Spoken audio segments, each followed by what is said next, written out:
Diz assim a palavra do Senhor: quanto ao mais, meus irmãos, alegrem-se no Senhor.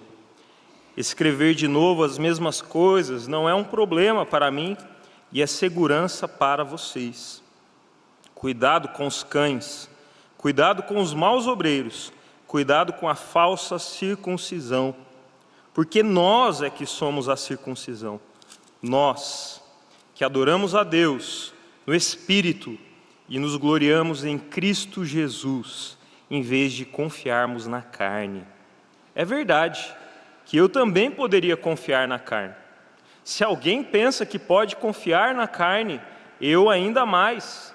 Fui circuncidado no 8º dia, sou da linhagem de Israel, da tribo de Benjamim, hebreu de hebreus. Quanto à lei, eu era fariseu, quanto ao zelo, perseguidor da igreja, quanto à justiça que há na lei, irrepreensível. Mas o que para mim era lucro, isto considerei perda, por causa de Cristo. Na verdade, considero tudo como perda, por causa da sublimidade do conhecimento de Cristo Jesus, meu Senhor. Por causa dele, perdi todas as coisas e as considero como lixo, para ganhar a Cristo e ser achado nele, não tendo justiça própria, que procede de lei, mas aquela que é mediante a fé em Cristo, a justiça que procede de Deus, baseada na fé. O que eu quero é conhecer Cristo e o poder da sua ressurreição, tomar parte nos seus sofrimentos e me tornar como ele na sua morte, para de algum modo alcançar a ressurreição dentre os mortos. Não que eu já tenha recebido isso, ou já tenha obtido a perfeição, mas prossigo para conquistar aquilo para o que também fui conquistado por Cristo Jesus. Irmãos, quanto a mim, não julgo havê-lo alcançado, mas uma coisa faço, esquecendo-me das coisas que ficam para trás e avançando para as que estão diante de mim, prossigo para o alvo, para o prêmio da soberana vocação de Deus em Cristo Jesus. Todos, pois, que somos maduros, tenhamos este modo de pensar, e se em alguma coisa vocês pensam de modo diferente, também isto Deus revelará para vocês. Seja como for, andemos de acordo com o que já alcançamos.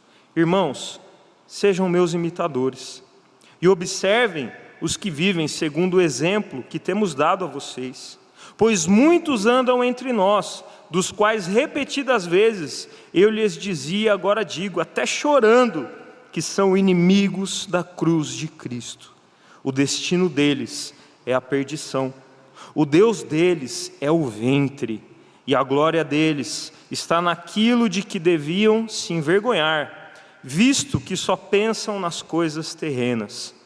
Pois a nossa pátria está nos céus, de onde também aguardamos o Salvador, o Senhor Jesus Cristo, o qual transformará o nosso corpo de humilhação para ser igual ao corpo de sua glória, segundo a eficácia do poder que ele tem de até subordinar a si todas as coisas. Amém.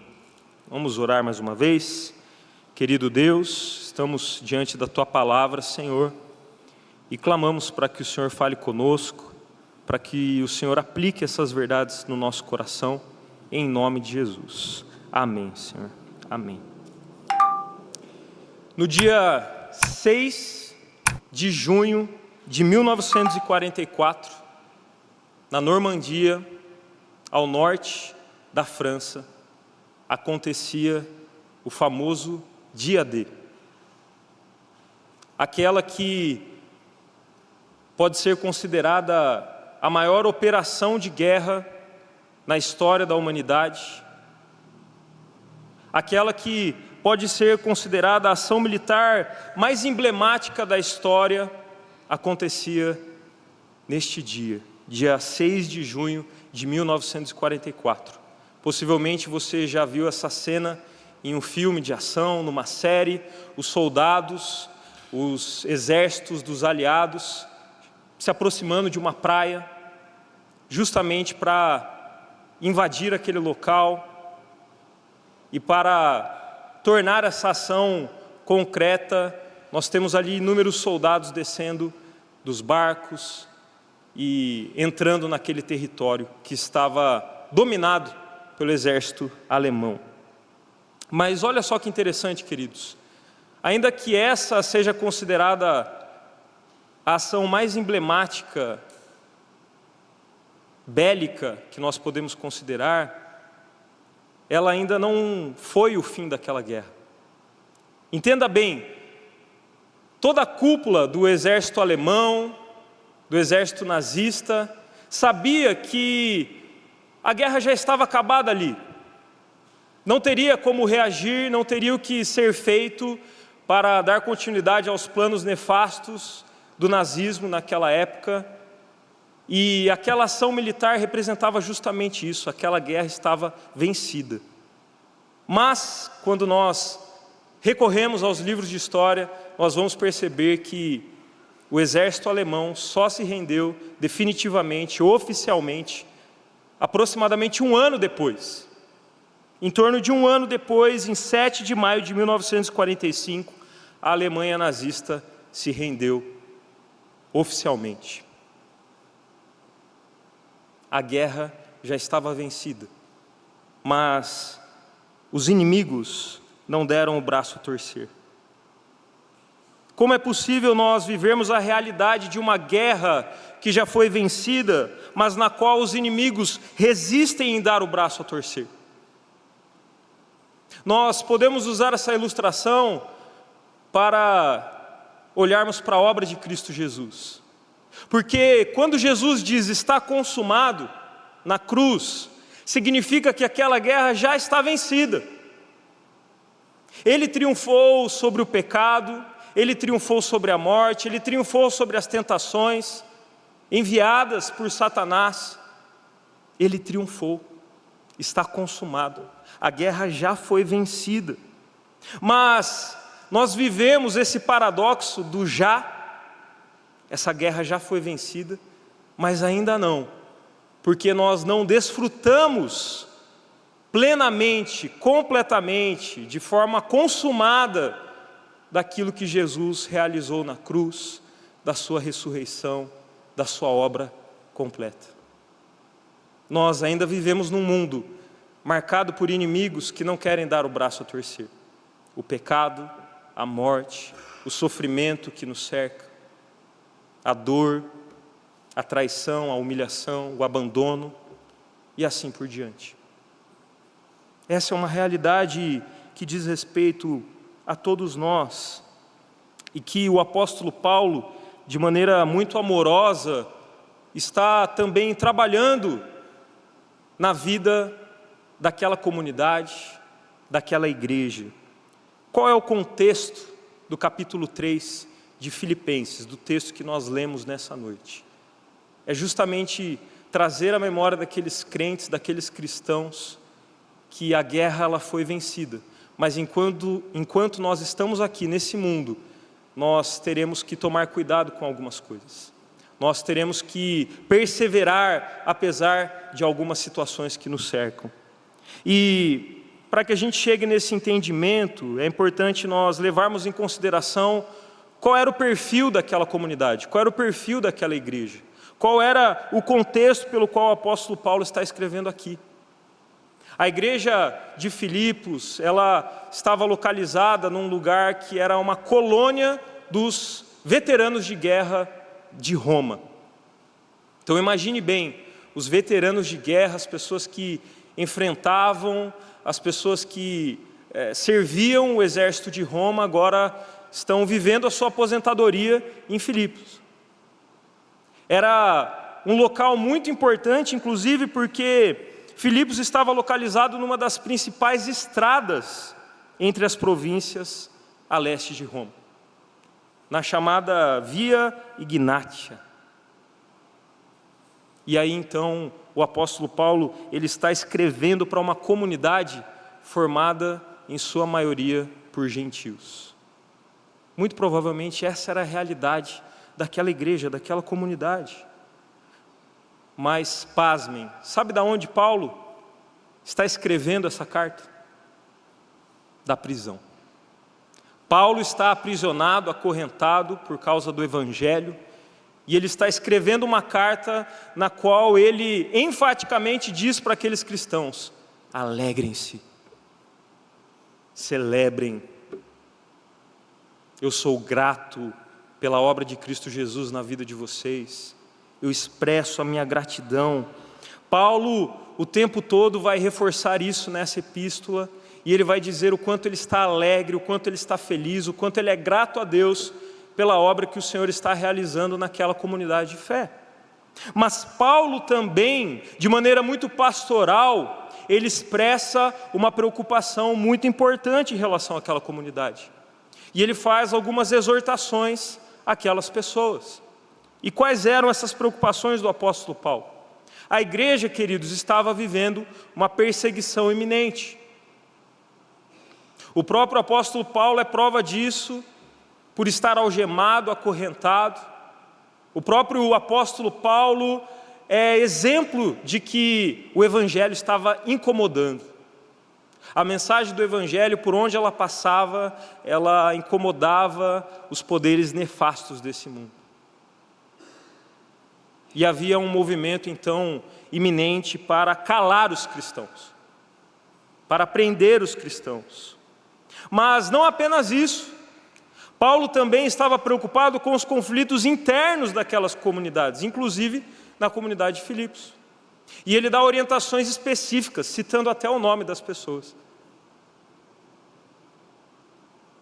Essa era a preocupação do pastor, do apóstolo Paulo, falando para os crentes de Filipos. Mas também, queridos, se já não bastasse essa longa lista, né? E isso até reconfortante para nós, né, que muitas vezes idealizamos a igreja primitiva, a igreja do primeiro século. A igreja vive os seus dramas, vive as suas lutas. O apóstolo Paulo também estava preocupado com os falsos ensinos, com as doutrinas erradas que atingiam aquela comunidade. Então veja, perseguições, conflitos, falsos ensinos, mas a gente não está falando de uma guerra que já foi vencida, mas a gente não está falando de uma obra que já foi consumada naquela cruz. E aí, de maneira muito graciosa, didática, Paulo está escrevendo ao coração daquelas pessoas, e da mesma maneira, essas palavras devem arder no nosso coração, porque Paulo vai trabalhar aqui no capítulo 3, uma verdade tremenda para a minha e para a sua vida nessa noite. A ressurreição do corpo, a qual nós cremos, está de maneira integral, de maneira completa, conectada com a verdade do Evangelho. Elas não podem andar separadamente. Elas precisam estar juntas, elas precisam estar conectadas. A ressurreição do nosso corpo está integralmente conectada com a verdade do Evangelho de Cristo Jesus, que precisa ser proclamada. Proclamada. E Paulo, então, com essa ênfase, ele inicia o versículo de número 1 do capítulo 3, se você quiser acompanhar na sua Bíblia. Ele, logo de cara, vai alertar aqueles crentes a respeito do cuidado que eles deveriam ter com os hereges que estavam cercando aquela comunidade. Era do interesse de alguns grupos da época ensinarem falsas doutrinas. Era do interesse de alguns grupos daquela época ensinarem que era importante manter as cerimônias do Antigo Testamento, aquilo que Israel vivia no Antigo Testamento, a forma como Israel vivenciava a aliança com Deus, a circuncisão. E não importa se você é crente, se você crê que Cristo Jesus morreu naquela cruz, você precisa ser circuncidado. Senão você não está debaixo da aliança com o Senhor. Mas o apóstolo Paulo, ele vai bater forte nisso. E de maneira visceral, ele dirá: cuidado com os cães. Cuidado com essa cachorrada aí, que fica ensinando besteira.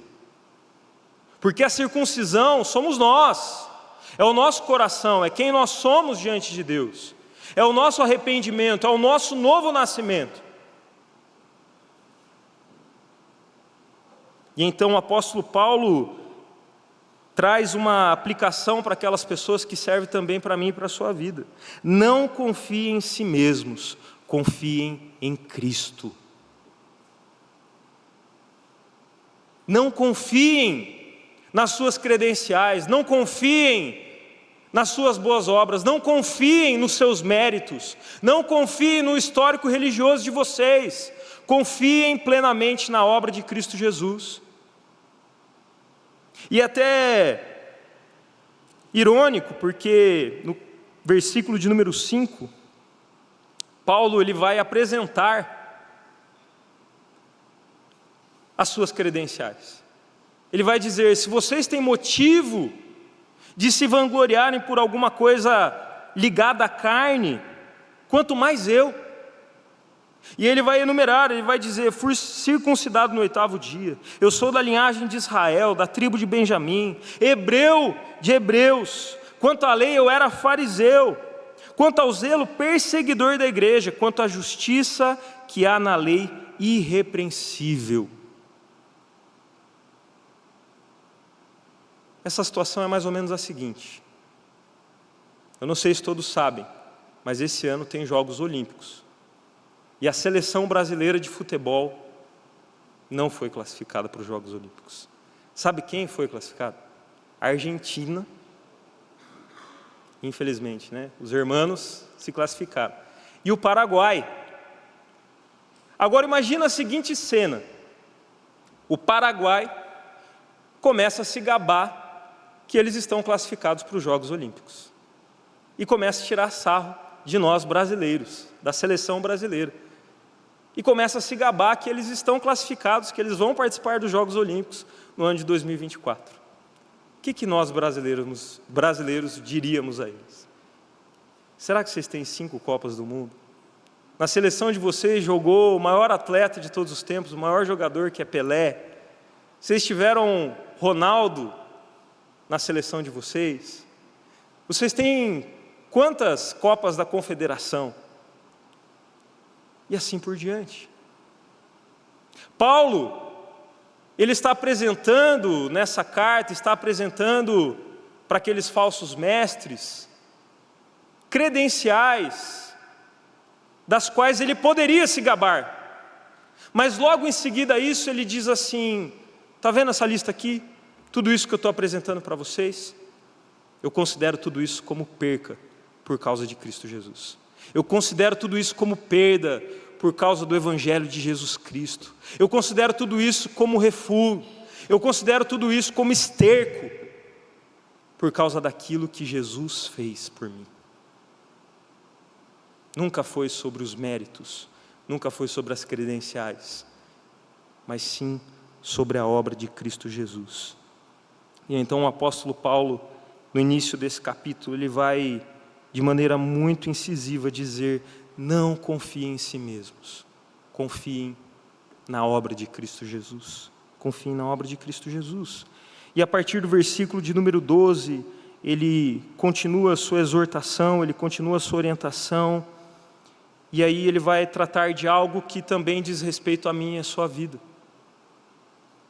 A mania, o hábito que nós temos de olhar para trás, de olhar para o nosso passado, de, enquanto nós estamos correndo, nós darmos aquela espiadinha para o que já passou. Nós nos apegarmos com aquilo que ficou para trás, sendo que o que Jesus está oferecendo agora na nova aliança é sublime, é suficiente para as nossas vidas, é suficiente para o nosso relacionamento com Deus. Então, de maneira também enfática, o apóstolo Paulo ele vai trabalhar essa verdade: não se apeguem ao passado, mas prossigam para o alvo. Sabe por quê, irmãos? Como cristãos, nós corremos uma corrida que já foi vencida. Jesus Cristo é o campeão dessa corrida. Jesus Cristo é o grande vencedor dessa corrida. E Ele nos torna mais que vencedores. Não pela intensidade que nós corremos, não pela nossa força, não pela nossa velocidade, mas Ele nos chama para continuar correndo, rumo ao alvo. É como se nós já estivéssemos correndo uma corrida que já foi ganha. Imagine essa cena. Uma corrida que já está vencida. E nós estamos lá nos esforçando, com os nossos olhos fixos no alvo e não olhando mais para trás. Porque aquilo que está reservado para nós é muito mais sublime, é muito melhor. Uma corrida que já foi ganha. E aqui o apóstolo Paulo, ele reconhece a sua miséria. Ele mesmo admite no versículo de número 12, não que eu já tenha recebido isso, ou já tenha obtido a perfeição, mas prossigo para conquistar aquilo para o que também fui conquistado por Cristo Jesus. Paulo sabe que ele não alcançou a obra sublime que Cristo ainda tem reservada para ele, mas ele continua correndo. Ele continua como um atleta com os olhos fixos no alvo. Paulo tem consciência do quanto ele é pecador, do quanto ele é miserável. Paulo tem consciência de como a graça de Deus basta sobre a sua vida. E não os seus próprios méritos, não as suas credenciais diante de Deus, mas a graça do Senhor sobre a vida dele. E é por isso que ele continua correndo com os olhos fixos no alvo. Este é o prêmio da soberana vocação de Deus em Cristo Jesus. E Paulo continua com seus olhos fixos nele. Nós também somos chamados para essa corrida, querido e querida. E a partir então do versículo de número 17, o apóstolo também vai trabalhar uma verdade muito importante no nosso relacionamento com Deus, na forma como nós enxergamos a salvação, na forma como nós vivemos a nossa espiritualidade neste mundo, marcado por esse já, mas ainda não. Paulo, ele vai nos ensinar uma verdade gloriosa: não se limitem a este mundo, não se limitem a esta terra, foquem na eternidade. E aí, de forma muito sincera, até mesmo chorando, e eu imagino essa cena, o apóstolo Paulo escrevendo essa carta, numa prisão, com seus olhos cheios de lágrimas, lembrando das pessoas que renunciaram a Cristo Jesus, lembrando as pessoas que negaram a sua fé, lembrando as pessoas que estão à parte do Evangelho. E ele vai dizer algo tremendo aqui. Ele diz que muitos daqueles que estão andando entre eles, entre os cristãos, nas igrejas, nas comunidades de fé, eles são inimigos da cruz de Cristo. E sabe qual é o destino deles, irmãos? É a perdição. E sabe por quê, irmãos? Porque o Deus deles é o ventre. De maneira até poética, o que Paulo está querendo dizer aqui é que aquelas pessoas, elas têm fome, aquelas pessoas, elas têm um apetite pelo pecado, pela destruição, por negar a obra de Cristo Jesus. E isso é terrível. O destino delas será a perdição. A glória delas está naquilo que elas deveriam se envergonhar, porque não está na justiça de Cristo, não está na obra de Cristo Jesus, não está na mensagem da cruz, mas está naquilo que o ser humano considera grandioso, naquilo que o ser humano considera glorioso, porque o ser humano é soberbo, porque o coração humano é uma fábrica de ídolos, e porque aquelas pessoas têm como seu Deus, como seu ídolo, o seu próprio ventre. Mas no versículo 20 o apóstolo Paulo diz: a nossa pátria está nos céus, de onde também aguardamos o Salvador, o Senhor Jesus Cristo, o qual transformará o nosso corpo de humilhação para ser igual ao corpo da sua glória, segundo a eficácia do poder que Ele tem de até subordinar a si todas as coisas. Olha que verdade maravilhosa, meu irmão, minha irmã. O nosso corpo de vergonha, o nosso corpo de humilhação será transformado a exemplo do corpo de Cristo Jesus. Um corpo glorificado, um corpo que não mais sofre com as dores desse mundo. E nós podemos nos agarrar a essa esperança, meu irmão, minha irmã. Mesmo em meio às lágrimas que nós possamos derramar nesse mundo, mesmo em meio às feridas que muitas vezes vão nos incomodar nos dias dessa terra, nós podemos nos agarrar a essa verdade gloriosa, que Cristo Jesus também irá nos ressuscitar. Aleluia! Nós podemos crer nisso de todo o nosso coração. E aqui nós não vamos nos aprofundar nesse tema, até porque o nosso tempo é curto, mas você pode depois fazer a leitura da primeira epístola aos Coríntios, capítulo de número 15, onde Paulo vai tratar no capítulo inteiro sobre a questão da ressurreição. Entre outros textos que nós temos que falam sobre esse assunto, mas eu acho importante fazer uma consideração nessa noite. Nós, enquanto cristãos, não cremos no purgatório. Nós, como cristãos reformados, não cremos na reencarnação. Isso não faz parte da nossa teologia, isso não faz parte da palavra de Deus. Hebreus capítulo 9, versículo 27, depois você pode conferir isso.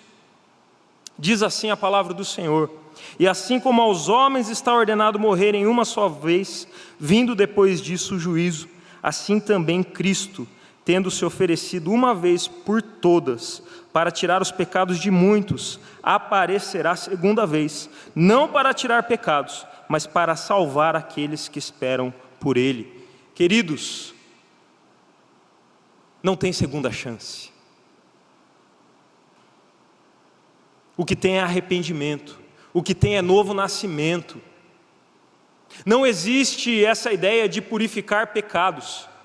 Quem purificou por nós foi Cristo Jesus. Ele é o Cordeiro de Deus, Ele é a oferta agradável ao Senhor. Não há nada que eu e você possamos fazer, nem em vida, nem em morte, para que a gente venha agradar a Deus pelos nossos próprios méritos.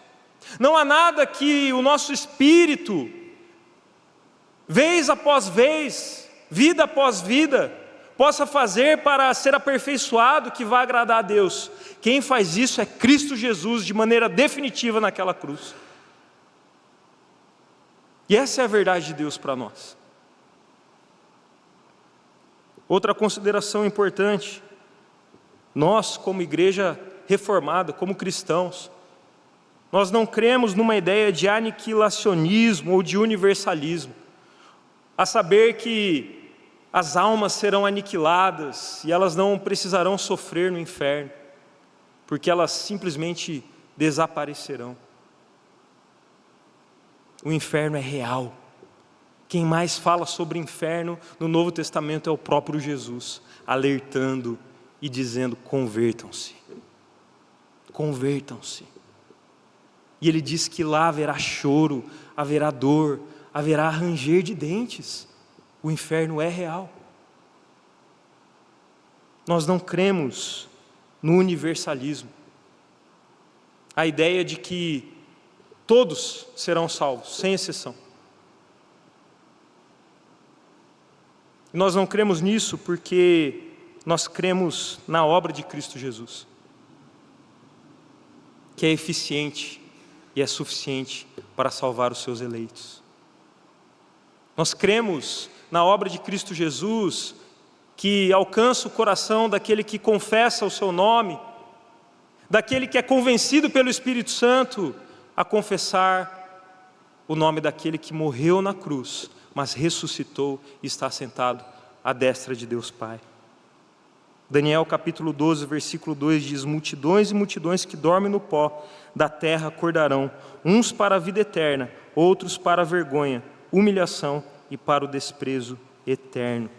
O próprio Cristo Jesus, em João 5, 28, diz: não vos admireis quanto a isso, pois está chegando a hora em que todos os que repousam nos túmulos ouvirão a sua voz e sairão, os que tiverem feito o bem para a ressurreição da vida, e aqueles que tiverem praticado o mal para a ressurreição da condenação. Se por um homem, Adão, a morte foi inaugurada na humanidade, Cristo Jesus, aquele que ressuscitou, inaugurou também a possibilidade de nós, seres humanos, ressuscitarmos. Mas o que ele está distinguindo aqui é que os eleitos, aqueles que estão vestidos da justiça de Cristo Jesus, porque não há nenhum bem em nós, estes ressuscitarão para a glória eterna, para a companhia do Pai, para uma eternidade com Deus, com esse Deus de amor, de graça, de misericórdia. Mas aqueles que blasfemam contra Jesus, aqueles que são inimigos da cruz, aqueles que rejeitam a obra de Cristo, eles também ressuscitarão, mas para a perdição, para a condenação, para o fogo eterno. Essa é a mensagem do Evangelho. E é por isso que nós, queridos irmãos, precisamos nos lembrar daquilo que o apóstolo Paulo nos ensina nessa carta. Não podemos confiar em nós mesmos, precisamos confiar em Cristo. Não podemos nos apegar ao nosso passado, mas precisamos prosseguir para o alvo, perseverar nessa corrida que já foi vencida pelo próprio Senhor. E não podemos nos limitar a este mundo, mas fixarmos os nossos olhos na eternidade com Jesus. Porque se a nossa esperança se limita a este mundo, nós seremos as pessoas mais infelizes de todas.